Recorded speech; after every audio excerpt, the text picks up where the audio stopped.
வணக்கம் நண்பர்களே. சுரக்காய் சாகுபடி எப்படி பண்ணுறது, எப்படி பண்ணால் வந்துட்டு 6 மாதத்தில் வந்துட்டு 3 லட்ச ரூபா சம்பாதிக்கலாம். சரிங்களா? அதை பற்றி தான் இந்த வீடியோவில் பார்க்க போகிறோம். அதுக்கு ஃபஸ்ட்டு பார்த்தீங்கன்னா வந்துட்டு எந்த மாதிரி மண் ரெடி பண்ணணும், எந்த மாதத்தில் விதை வந்துட்டு எந்த மாதத்தில் விதைக்கலாம், எந்த மாதத்தில் வந்துட்டு விதைச்சால் அதிக லாபம் வரும், பந்தல் வந்துட்டு போட்டால் வந்துட்டு அதிக லாபம் வருமா, பந்தல் போடலைன்னா அதிக லாபம் வருமா, எந்த மாதிரி பந்தல் போடணும், அதுக்கப்புறம் பார்த்திங்கன்னா வந்துட்டு என்ன மாதிரி ரகம் சூஸ் பண்ணணும். வீரிய ரகம் பார்த்திங்கன்னா வந்துட்டு சூஸ் பண்ணுறதுனால தான் அதுலேயே வீரிய ரகத்துலேயே என்ன ரகம் சூஸ் பண்ணணும். அதுக்கப்புறம் பார்த்திங்கன்னா வந்துட்டு எத்தனை நாளைக்கு ஒரு டைம் உரம் கொடுக்கணும், எந்த மாதிரி உரம் கொடுக்கணும், ஸ்டெப் பை ஸ்டெப்பாக 180 நாளைக்கு வந்துட்டு என்னென்ன உரம் கொடுக்கணும் அதை பற்றி. அதுக்கப்புறம் பார்த்திங்கன்னா வந்துட்டு இதுக்கு என்னென்ன நோய் வரும், இதுக்கு நோய் அதிகமாக வருமா வராதா, அதை வந்துட்டு இயற்கை முறையில் அடித்தாலே போயிடுமா அப்படிங்கிறது வந்துட்டு எத்தனை ஒரு ஏக்கருக்கு வந்துட்டு எத்தனை டன் வந்துட்டு மகசூல் வரும், அது வந்துட்டு எவ்வளோ ரேட்டில் விற்றா எந்த லாபம் கிடைக்கும், ரேட்டு போகலைன்னா எந்த லாபம் கிடைக்கும் அப்படிங்கிறத பற்றி முழு தகவல் வந்துட்டு இந்த வீடியோ இதில் பார்க்க போகிறோம். வாங்க நண்பர்களே. ஃபஸ்ட்டு பார்த்தீங்கன்னா வந்துட்டு இதுக்கு வந்துட்டு உகந்த மண்ணுனா மண் கலந்த வண்டல் மண், நல்ல வடிகால் வசதி உள்ள மண், தண்ணீர் தேங்காத மண். அதுதான் வந்துட்டு இந்த சுரக்காய் சாகுபடிக்கு, அதான் கொடி பயிருக்கு அதுதான் நல்லது. தண்ணீர் தேங்குனுச்சுன்னா வேரல்கள் நோய் வரும். உடனே வந்துட்டு நீங்கள் வந்துட்டு என்ன பண்ணாலும் வந்துட்டு அந்த கண்ணை வந்துட்டு காப்பாற்ற முடியாது. தண்ணீர் தேங்கினாலே அவ்வளோதான். அது மறுபடியும் வந்துட்டு மகசூல் வரத்துக்கு, அதுலேருந்து சரியாக வரத்துக்கு ஒரு 2 வாரம் 3 வாரம் கிட்ட ஆகிடும். அதுக்குள்ளே ஈல்டே போயிடும். சரிங்களா? அதுக்காக சொல்கிறேன். அடுத்து ஃபஸ்ட்டு வந்துட்டு வயலை எப்படி ரெடி பண்ணால் வந்துட்டு முதல் உழவு வந்துட்டு ஆழமான உழவு, சட்டிகளை போட்டு ஓட்டிக்கிங்க. அப்படியே கொள்ளையை வெட்டி போட்டுங்க. ஒரு 5 நாளைக்கு வந்துட்டு வெயிலில் நல்லா காய விட்டு, அதுக்கப்புறம் பார்த்திங்கன்னா 2வது உழவு பார்த்திங்கன்னா வந்துட்டு நல்லா பவுட்ரு மாதிரி ஆக்கிற மாதிரி வந்துட்டு பண்ணிடணும். சரிங்களா? அதான் வந்துட்டு ரொட்டேட் விட்டு ஓட்டிட்டு அதுக்கப்புறம் மறுபடியும் பார்த்திங்கன்னா வந்துட்டு ஒரு 8 டன்னு நல்லா வந்துட்டு மக்கிய தொழு உரமாக வந்துட்டு கொட்டிட்டு மறுபடியும் ஒரு உழவு ஓட்டிட்டு நீங்கள் வந்துட்டு எந்த முறையில் வந்துட்டு நடவு பண்ண போகிறீங்க, 4க்கு 2 அப்படின்னு பார்த்தீங்கன்னா வந்துட்டு செரவுக்கு 4 அடி, ஒவ்வொரு 2 விதைக்கு நட்டுட்டு மறுபடியும் ஒரு 2 அடி கேப் விட்டு மறுபடியும் 2 விதை. இது பார்த்தீங்கன்னா அடர் நடவு முறை. இந்த மாதிரி பயிர் பண்ணுறீங்களா, இல்லை இருந்துக்கிட்டு 6க்கு 6 அடிக்கு 6 அடி குழி பறித்து தான் 6க்கு 6னா வந்துட்டு ஒரு குழிக்கு 4 விதை அப்படிங்கிற மாதிரி 6க்கு 6 அளவில் வந்துட்டு அந்த மாதிரி நடவு பண்ண போகிறீங்களா, இல்லை 8 அடிக்கு 8 அடி அந்த மாதிரி இதெல்லாம் நடவு பண்ண போகிறீங்களா, இதெல்லாம் வந்துட்டு பார்த்துக்குங்க. சரிங்களா? எந்த மாதம் விதைக்கலான்னு பார்த்தீங்கன்னா வந்துட்டு ஜனவரிலேருந்து பிப்ரவரி, ஜூன்லேருந்து ஜூலை, செப்டம்பர் டு அக்டோபர் இந்த மாதம்லாம் வந்துட்டு நடவு பண்ணிங்கன்னா நோய் தாக்குதல் பார்த்திங்கன்னா வந்துட்டு குறைவாக இருக்கும். காய் பிடிக்கும் இந்த டைம்லாம் பார்த்திங்கன்னா வந்துட்டு இது பட்டத்தில் விதைக்கும் போது பார்த்திங்கன்னா வந்துட்டு அதுக்கான மகசூலோட மகசூல் அதிகமாக கிடைக்கும். நோய் தாக்குதல் கம்மியாக தான் இருக்கும். நீங்கள் பட்டத்தை மாற்றி நடவு பண்ணும்போது பார்த்திங்கன்னா வந்துட்டு நீங்கள் நினச்ச வந்துட்டு ஈல்டு வராது, குறைவாக தான் வரும். ஆனால் பார்த்திங்கன்னா வந்துட்டு அதிக லாபத்துக்கு விற்கலாம். இதுதான் வந்துட்டு வித்தியாசங்க. சரிங்களா? அதிக லாபம் எப்போ கிடைக்கும்னா வந்துட்டு மார்க்கெட்டில் அதிக ரேட்டுக்கு எப்போ போகும்னா ஏப்ரல் மே மாதம் வந்துட்டு அறுவடை பண்ணுற மாதிரி வச்சிங்கன்னா வந்துட்டு அதிகமான லாபம் கிடைக்கும். ஏன்னா இது கோடை காலத்தில் அதிகமாக சுரக்க விரும்புவாங்க. அக்டோபர் டு டிசம்பர் பார்த்திங்கன்னா வந்துட்டு பண்டிகை காலம். இந்த டைமில் வந்துட்டு அதிகமான வந்துட்டு லாபத்துக்கு போகும். சரிங்களா? 10 ரூபா ஒரு கிலோ போகுதுன்னா இந்த டைமில் பார்த்திங்கன்னா வந்துட்டு 20 ரூபா போகும். அதுக்காக சொல்கிறோம். எந்த மாதம் விளைவிக்கக்கூடாதுன்னு பார்த்திங்கன்னா வந்துட்டு அதிகமாக மழை பெஞ்சிச்சுன்னா அந்த மாதம் வந்துட்டு இந்த பயிர் பண்ணவே கூடாது. சரிங்களா? முக்கியமாக வந்துட்டு வடகிழக்கு பருவமழை வருதுங்களா, உச்சம், அந்த டைமில் வந்துட்டு பண்ணக்கூடாது. நீர் தேக்கம் இருந்தால் வந்துட்டு கண்டிப்பாக தவிர்க்கணும். சரிங்களா? அதிகமான வெப்பம் டைம், அதிகமாக வெயில் இருந்துச்சுன்னா அந்த டைமில் வந்துட்டு நீங்கள் வந்துட்டு இந்த பயிர் நடவு பண்ணவே கூடாது. சரிங்களா? ஏன்னா தண்ணீர் பற்றாக்குறை வரும், அதனால் வந்துட்டு பிரச்சனை வரும். அதிகமான வெப்பத்தில் உங்களால் வந்துட்டு பார்த்திங்கன்னா வந்துட்டு சொந்த போர், அப்புறம் பார்த்திங்கன்னா வந்துட்டு சொட்டு நீர் முக்கியமாக இருந்துச்சுன்னா கவலையே இல்லை. 2 நாளைக்கு ஒரு டைம் தண்ணி விட்டு வந்துட்டு செடியை காப்பாற்றிக்கலாம். அப்போ வந்துட்டு பார்த்திங்கன்னா ரேட் அதிகமாகவும் போகும். பந்தல் ஏன் போடக்கூடாது, ஏன் பந்தல் போடணும், பந்தல் போடலைன்னா என்ன பிரச்சனை வரும், அதை பற்றி தான் பார்க்க போகிறோம். கொடிகள் பார்த்திங்கன்னா வந்துட்டு மேலே ஏறுறது, அதுக்கப்புறம் வந்துட்டு காய் வந்துட்டு நேராக வரும், நோய் தாக்குதல் குறைவாக இருக்கும், பூக்கள் வந்து அதிகமாக பூக்கும், காற்றோட்டம் அதிகமாக இருக்கும். நீங்கள் ஈஸியாக வந்துட்டு பார்த்திங்கன்னா வந்துட்டு எல்லா காயும் எங்கெங்கே இருக்குன்னு சொல்லிட்டு உடனே டக்குன்னு வந்துட்டு அறுவடை பண்ணிடலாம். இதே வந்துட்டு பந்தல் போடலன்னா வந்துட்டு ஒவ்வொரு காயும் தேடி நீங்கள் இது பண்ணும்போது ரொம்ப லேட் ஆகும். நீங்கள் பந்தல் போட்டிருந்தீங்கன்னா வந்துட்டு ஒரு ஆளே போதும், டக்குன்னு வந்துட்டு ஒரு 2 ஆள் இருந்தால் போதும், ஒரு ஏக்கரை டக்குன்னு வந்துட்டு அறுவடை பண்ணிடலாம். அதுக்காக சொல்கிறோம். பந்தல் போடலன்னா என்னன்னு பார்த்தீங்கன்னா வந்துட்டு காய் வந்து மண்ணில் படுத்துருக்கும் பார்த்தீங்கன்னா அந்த சைடு பார்த்தீங்கன்னா வெள்ளையாக இருக்கும். மார்க்கெட்டில் எடுத்துக்க மாட்டாங்க. ஒரு காய் வெள்ளையாக இருந்தால் பரவாயில்ல, மொத்த காயும் வெள்ளையாக இருந்துச்சுன்னா வந்துட்டு எடுத்துக்க மாட்டாங்க. ஏன்னா வந்துட்டு பச்சையாக இருந்தால் தான் மார்க்கெட் சேலுக்கு வந்துட்டு செட் ஆகும். அதுக்கப்புறம் பார்த்தீங்கன்னா அழுகல் வரும். ரொம்ப இந்த வெள்ளையாக இருக்குங்களா, கீழே படுத்துருக்கலாம் மண்ணில், அப்போ தண்ணி விடும்போது பார்த்திங்கன்னா வந்துட்டு அந்த இடம் பார்த்தீங்கன்னா வந்துட்டு கொலன்னு ஆகிடும், அழுகல் வந்துடும். அப்புறம் பூஞ்சான் நோய் அதிகமாக தாக்கும், பழைய தாக்குதல் வரும், காய்கள் வந்துட்டு வளைஞ்சிருக்கும், நேராக இருக்காது, சந்தைக்கு வந்துட்டு ஏற்ற மாதிரி இருக்காது, மகசூல் குறையும். சரிங்களா? பந்தல் காய்களில் வந்துட்டு பார்த்திங்கன்னா முக்கியமாக பார்க்க வேண்டிய பார்த்தீங்கன்னா என்னென்ன பந்தல் போடுறதுன்னு இருக்குது. இதில் வந்து பந்தல் வகையிலே ஜிஐ கம்பி இருக்குது. இது பார்த்திங்கன்னா வந்துட்டு இந்த கம்பியில் போட்டிங்கன்னா வந்துட்டு 20 வருஷம் வரைக்கும் தாங்கும். ஆரம்ப செலவு அதிகம் தான். ஆனால் பார்த்தீங்கன்னா வந்துட்டு 20 வருஷம் வரைக்கும் தாங்கும். நீங்கள் கொடி பயிரே போட போகிறீங்க ரெகுலராக அப்படின்னா வந்துட்டு இந்த மாதிரி பயிர் பண்ணிக்கிங்க. அடுத்து சிமெண்ட் கல் இருக்குது. சிமெண்ட் கல்லில் பார்த்தீங்கன்னா அந்த சிமெண்ட் கல் ப்ளஸ் வந்துட்டு ஜிஐ ஒயர் இது பார்த்தீங்கன்னா 10லேருந்து 5 வருஷம் வரைக்கும் வந்துட்டு தாங்கும். பராமரிப்பு செலவு வந்துட்டு குறைவு. அடுத்து மூங்கில் பந்தல் பார்த்தீங்கன்னா வந்துட்டு 2 வருஷம் to 3 வருஷம் தாங்கும். கம்பல்சரி 3 வருஷம் தாங்கும். சரிங்களா? இது பார்த்தீங்கன்னா வந்துட்டு ஸ்டார்டிங் செலவு வந்துட்டு கம்மி தான். ஆனால் இருந்தாலுமே வந்துட்டு 1 ஏக்கருக்கு பார்த்தீங்கன்னா வந்துட்டு கம்பியோட செலவே பார்த்தீங்கன்னா வந்துட்டு எப்படி பார்த்தாலுமே ஒரு 60,000 கிட்ட வந்துடும். 60 to 70,000 கிட்ட வந்துடும் கம்பியோட செலவே. எப்படி பார்த்தாலுமே இதே 1 லட்ச ரூபா வந்துடும். மற்ற பந்தல்லாம் பார்த்தீங்கன்னா வந்துட்டு ஒரு 2 லட்ச ரூபா வருதுன்னா இது 1 லட்ச ரூபா வந்துடும். மற்ற பந்தலுக்கெல்லாம் பார்த்தீங்கன்னா வந்துட்டு மானியம் இருக்குது. நீங்கள் மானியத்தை யூஸ் பண்ணி போட்டுக்கணும். மானியம் இப்போ இந்த மாதத்தில் பார்த்தீங்கன்னா மானியம் இருக்குது. சரிங்களா? அந்த மாதிரி பண்ணுறது ரொம்ப நல்லது. கல் தூண் அப்புறம் வந்துட்டு ஜிஐ ஒயர் இது பார்த்தீங்கன்னா பண்ணிங்கன்னா வந்துட்டு நீங்கள் லைஃப் லாங் ரொம்ப நாள் வந்துட்டு வரும். மிக 20 நாளாக ஒரு 25 வருஷம் கிட்ட வரும். சரிங்களா? கல் தூண் போடுறதுனால ஜிஐ ஒயர் தான் வந்துட்டு முக்கியம். ஜிஐ ஒயர் போடணும். அதை விட்டுட்டு நார்மல் ஒயர் போட்டிங்கன்னா வந்துட்டு வராது. ஈல்டு வராது. என்ன சொல்கிறேன்னா அதிக லைஃப் வராது. சரிங்களா? 1 ஏக்கருக்கு பார்த்தீங்கன்னா வந்துட்டு குறைஞ்சது ஒரு 25 டன்னு 20லேருந்து ஒரு 25 டன்னு மகசூல் எடுக்கணும். எடுத்திங்கன்னா தான் உங்களுக்கு லாபம். அதுக்கான வந்துட்டு நல்ல வீரிய ரகம் என்னென்னு பார்த்தீங்கன்னா வச்சுக்கோங்க, நார்மலாக எல்லா இடத்துலையும் பயிரிடப்படுறது என்னென்னா நாம்தாரி, ஈஸ்ட் வெஸ்ட் சீடு, மைக்கோ. சரிங்களா? இதான் பார்த்தீங்கன்னா வந்துட்டு அதிக ஈல்டு வருது. மைக்கோ பார்த்தீங்கன்னா வந்துட்டு 15லேருந்து 20 டன்னு கம்பல்சரி வந்துட்டு நல்லா பராமரிச்சிங்கன்னா வந்துட்டு 25 டன்னு 27 டன்னு கிட்ட வரும் வந்துட்டு. சரிங்களா? இதே ஈஸ்ட் வெஸ்ட் சீடு பார்த்தீங்கன்னா வந்துட்டு 12லேருந்து 18 டன்னு வரும்.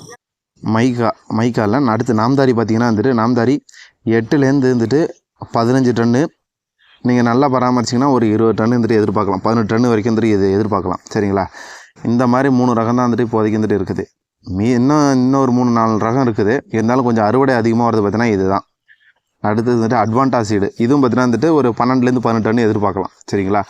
இதெல்லாம் வந்துட்டு எதிர்பார்க்குறது. நீங்கள் வந்துட்டு எப்படி வந்துட்டு பயிர் பண்ணுறீங்க, அடர் நடவு பண்ணிங்கன்னா வந்துட்டு ஒரு கன்று அதான் ஒரு கொடி பார்த்தீங்கன்னா வந்துட்டு 5 கிலோ குறைஞ்சது வந்துட்டு 30 காய் வந்துட்டு காய்க்கும். 30லேருந்து வந்துட்டு 50 காய் வரைக்கும் காய்க்கும். நீங்கள் பார்த்தீங்கன்னா வந்துட்டு பெருசாக ஒன்று வந்து பார்த்தீங்கன்னா 4 கிலோ 5 கிலோ வரைக்கும் வந்துட்டு காய்க்க விட்டு அதுக்கப்புறம் விற்க போகிறதில்ல. நீங்கள் பார்த்தீங்கன்னா வந்துட்டு 500 கிராம் குறைஞ்சது 500 கிராம் வரைக்கும் தான் வந்துட்டு வச்சு ஒரு காய் வந்துட்டு அறுவடை பண்ணணும். அப்போ தான் பார்த்தீங்கன்னா மார்க்கெட்டில் சேல் பண்ண முடியும். 500 கிராமுக்கு மேலே போயிடுச்சுன்னா வந்துட்டு 1 கிலோலாம் போணுச்சுன்னா வந்துட்டு மார்க்கெட்டில் சேல் ஆகாது. சரிங்களா? எல்லா மார்க்கெட்டுமே வந்துட்டு 500 கிராம் 500 to 800 அதிகம் தான். ஒரு அரை கிலோவில் விற்கும்போது பார்த்திங்கன்னா வந்துட்டு காய் அதிகமாக வந்துக்கிட்டு இருக்கும். சரிங்களா? உங்களுக்கு வந்துட்டு பார்த்திங்கன்னா வந்துட்டு ஈல்டு அதிகமாக வரும். அதிகமாக முட்டை விட்டு பறிச்சிங்கன்னா ஈல்டு வராது. அதுக்காக சொல்கிறேன். சரிங்களா? அவ்வளோதாங்க வந்துட்டு இதில் வந்துட்டு. சரிங்களா? இது வந்துட்டு பார்த்தீங்கன்னா இந்த 3 ரகத்தில் எது வந்துட்டு உங்கள் ஏரியாவுக்கு வருதோ அதை சூஸ் பண்ணிக்கிங்க.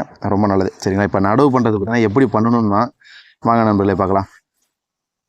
ஃபஸ்ட்டு பார்த்தீங்கன்னா நடவு பண்ணுற அன்னைக்கு இப்போ வந்துட்டு 6க்கு 6 நடவு பண்ணிங்கன்னா வந்துட்டு 1 ஏக்கருக்கு பார்த்தீங்கன்னா வந்துட்டு எத்தனை குழி வரும்னா வந்துட்டு 1 ஏக்கருக்கு 6க்கு 6 நடவு பண்ணிங்கன்னா 1210 குழி வரும். ஒரு குழிக்கு 4 விதை. சரிங்களா? அப்படிங்கும்போது பார்த்தீங்கன்னா வந்துட்டு 4 விதைன்னு போட்டிங்கன்னா வந்துட்டு 4840 விதை வருங்க.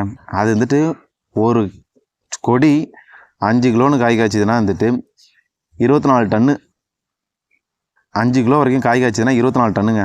சரிங்களா? 24 டன்னு 10 ரூபான்னு ரேட்டு போணுச்சுன்னா 2,40,000 20 ரூபான்னு போணுச்சுன்னா 4,80,000 30 ரூபான்னு போணுச்சுன்னா வந்துட்டு 7,20,000 இதாங்க அந்த கணக்கு. மார்க்கெட் ரேட்டை பொறுத்து தான் வந்துட்டு உங்களுக்கு வந்துட்டு ஈல்டு உங்களுக்கு கண்டிப்பாக வந்துட்டு சுரக்காயில் வந்துடும். ஆனால் அதில் நீங்கள் மார்க்கெட் ரேட் வந்துட்டு எப்படி விற்கிறீங்க. சரிங்களா? ஊரில் என்ன சொல்கிறேன்னா ஒரு மாவட்டத்தை பிடிச்சிங்கன்னா வந்துட்டு ஒரு 30-40 கடையில் ஒரு 60 கடையில் வந்துட்டு சூஸ் பண்ணி கொடுத்தீங்கன்னா வந்துட்டு ரெகுலராக 2 நாளைக்கு ஒரு டைம் 3 நாளைக்கு ஒரு டைம் கொடுத்தீங்கன்னா வந்துட்டு கரெக்டாக இருக்கும். சரிங்களா? அது மாதிரி வந்துட்டு பார்த்துக்குங்க. ஃபஸ்ட்டு எப்படி நடவு பண்ணால் வந்துட்டு ஒரு கரெக்டாக வந்துட்டு பார்த்திங்கன்னா வந்துட்டு ஒரு குழி எடுக்கும்போது குழியில் பார்த்திங்கன்னா வந்துட்டு தொழு உரம், வேப்பம் புண்ணாக்கு கம்பல்சரி போடணும். தொழு உரம் போடணும். அதுக்கப்புறம் பார்த்திங்கன்னா வந்துட்டு பாஸ்போபாக்டீரியா இந்த அசோஸ்பைரலாம் இதெல்லாம் பார்த்திங்கன்னா வந்துட்டு ஒன்று ஊற வச்சு போடணும்.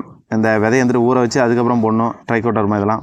அப்படி இல்லைன்னு பார்த்திங்கன்னா வந்துட்டு இந்த இதுலேயே குழியிலேயே போட்டிங்கன்னா ரொம்ப நல்லது. சரிங்களா? இப்போ நடவு பண்ணிவிட்டு 7 நாளைக்கு அப்புறம் வந்துட்டு கண் வந்துட்டு வெளில வந்துடும். சரிங்களா? அதுக்கப்புறம் பார்த்தீங்கன்னா வந்துட்டு வேர் வளர்ச்சிக்கு இப்போ வந்துட்டு இந்த டைமில் என்ன உரம் கொடுக்கணும்னா NPK 19 இது கொடுக்கணுங்க. அடுத்து 14ஆம் நாள் வளர்ச்சிக்கானது பார்த்திங்கன்னா வந்துட்டு யூரியா, பொட்டாசு 1:0.5 அந்த மாதிரி. யூரியா பார்த்திங்கன்னா வந்துட்டு 1 கிலோ கொடுத்திங்கன்னா பொட்டாசு வந்துட்டு 1/2 கிலோ கொடுக்கணும். அந்த மாதிரி கொடுக்கணும். சரி, இது எல்லாமே பார்த்திங்கன்னா வந்துட்டு இப்போ நார்மலாக வந்துட்டு பார்த்திங்கன்னா 15 நாளைக்கு ஒரு டைம் வந்துட்டு உரம் கொடுப்போம். அதில் வந்துட்டு ஒரு செடிக்கு பார்த்திங்கன்னா வந்துட்டு 25 கிராம் ஸ்டார்டிங்கில் கொடுத்தோம்னா இதில் பார்த்திங்கன்னா 7 நாளைக்கு ஒரு டைம் கொடுக்கும்போது அதோட பாதியாக தான் கொடுக்கணும். அதை ஞாபகம் வச்சுங்க. அதே அளவுக்கு வந்துட்டு கொடுக்கக்கூடாது. அளவு வந்துட்டு ரொம்ப கம்மியாக தான் கொடுக்கணும். அடுத்து 14ஆம் நாள் வந்துட்டு வளர்ச்சி ஊக்கி கொடுத்துட்டிங்களா. அடுத்து வந்துட்டு 21ஆம் நாள் பார்த்தீங்கன்னா வந்துட்டு கொடி வளர்கிறதுக்கு என்பிகே, அதுக்கப்புறம் வந்துட்டு calcium nitrate, NPK plus calcium nitrate கொடுக்கணும். சரிங்களா. இது பார்த்தா என்பிகே பார்த்தீங்கன்னா வந்துட்டு 19 அப்புறம் கால்சியம் நைட்ரேட்டு. அடுத்து 28ஆம் நாள் பார்த்தீங்கன்னா வந்து பந்தலில் ஏற்றுறது. இப்போ பார்த்தீங்கன்னா பந்தலில் ஏற்றும் போது யூரியா ப்ளஸ் பொட்டாஸ் கொடுக்கணும். அடுத்து 35ஆம் நாள் வந்துட்டு பூ பூக்கிறதுக்கு முன்னாடி எம்ஏபி ப்ளஸ் போரான். இது பார்த்தீங்கன்னா 12க்கு 61 அப்படிங்கிற வந்துட்டு விகிதத்தில் வந்துட்டு எம்ஏபி கொடுக்கணும். அடுத்து 42 பூக்கும் காலம். இப்போ பார்த்தீங்கன்னா வந்துட்டு பொட்டாசியம் நைட்ரேட் கொடுக்கணும். சரிங்களா. பொட்டாசியம் நைட்ரேட் பார்த்தீங்கன்னா வந்துட்டு உரம் கொடுக்கணும். அடுத்து 49 காய் பிடிக்கிற காலம். இந்த டைமில் பார்த்தீங்கன்னா வந்துட்டு எம்கேபி. இது பார்த்தீங்கன்னா வந்துட்டு பார்த்தீங்கன்னா 52க்கு 34 00 52க்கு 34 இந்த விகிதத்தில் வந்துட்டு கொடுக்கணும். அதான் வந்துட்டு எம்கேபின்னு வரும். அடுத்து 56 முதல் அறுவடை பார்த்திங்கன்னா வந்துட்டு இப்போ என்ன கொடுக்கணும்னா வந்துட்டு என்பிகே 19க்கு 19 கால்சியம் நைட்ரேட் கொடுக்கணும். அடுத்து 63க்கு பார்த்தீங்கன்னா வந்துட்டு தொடர்ந்து காய்க்கு தரும். இப்போ பார்த்தீங்கன்னா வந்துட்டு 13க்கு 00 45 இது கொடுக்கணுங்க. அடுத்து 70ஆம் நாள் பார்த்தீங்கன்னா வந்துட்டு அறுவடை காலம். அப்போ பார்த்தீங்கன்னா யூரியா ப்ளஸ் எம்ஓபினா பொட்டாசியம் நைட்ரேட் கொடுக்கணும்.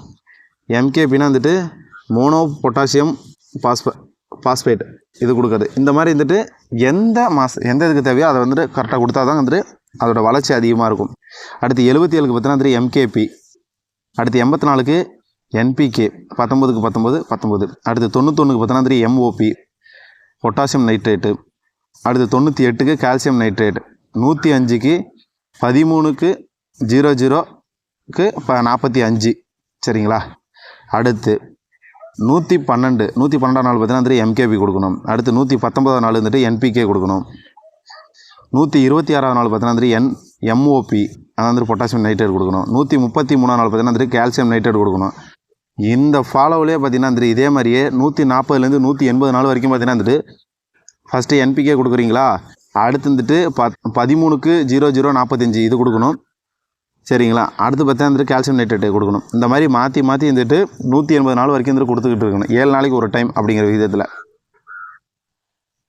இவ்வளோ தாங்க வந்துட்டு விதை நேர்த்தி பண்ணுறது பார்த்தீங்கன்னா வந்துட்டு ட்ரைகோடர்மா. இது வந்துட்டு ஒரு கிலோவுக்கு 10 கிராம், ஒரு கிலோவுக்கு பார்த்தீங்கன்னா 10 கிராம் அப்படின்னு பார்த்தீங்கன்னா வந்துட்டு தண்ணியில் கலந்து 1 மணி நேரத்துக்கு வச்சுட்டு அதுக்கப்புறம் வந்து நடவு பண்ணுறது ரொம்ப நல்லது.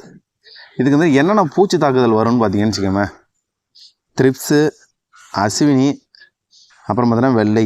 இதுக்கு பார்த்தீங்கன்னா வந்துட்டு 3 ml வேப்ப எண்ணெய், அப்புறம் வந்துட்டு 3 mlக்கு 1 ml வந்துட்டு திரவ சோப்பு, அதான் வந்துட்டு ஷாம்பு 1 ml.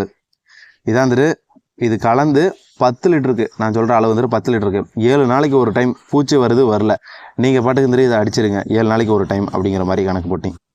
சரிங்களா. இதை அடிச்சிங்கன்னா இதை அடிச்சுட்டு அதுக்கப்புறம் பார்த்தீங்கன்னா வந்துட்டு 7 நாள் அப்படின்னா வந்துட்டு இதை அடித்து ஒரு 3 நாள் கழித்து பார்த்தீங்கன்னா வந்துட்டு மீன் அமிலம் கொடுத்துருங்க. ரொம்ப நல்லது. மீன் அமிலம் பார்த்தீங்கன்னா வந்துட்டு 25 ml ஃபஸ்ட்டு 25 ml 50 ml போதுங்க. ஃபஸ்ட்டு வந்துட்டு கொஞ்சம் வந்துட்டு ஆரம்பிங்க. 10 லிட்டருக்கு பார்த்தீங்கன்னா அந்த 25 ml ஃபஸ்ட்டு அடிக்கிறீங்கன்னா ஒரு 2 டைம் 3 டைம் விட்டதுக்கப்புறம் 2 டைம் அடித்ததுக்கப்புறம் பார்த்தீங்கன்னா வந்துட்டு 50 mlக்கு மாறுங்க. சரிங்களா. அதிகமாக வளர வந்துட்டு அதிகமாக கொடுக்கலாம். கம்மியாக இருக்கும் செடியோட வளர்ச்சியை பொறுத்து வந்துட்டு அளவு வந்துட்டு கம்மி பண்ணும். அளவு வந்துட்டு கொடுக்கணும். சரிங்களா.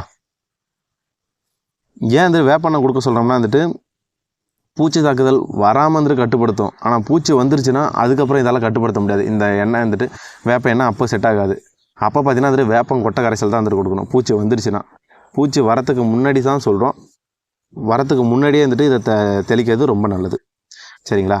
இப்போ ஒரு ஏக்கருக்கு பார்த்தீங்கன்னா வந்துட்டு எவ்வளோ லாபம் வரும் அதுக்கு பார்த்தீங்கன்னா அது என்னென்ன ஃபஸ்ட்டு செலவாகணும் ஃபஸ்ட்டு வந்துட்டு பார்த்துங்க.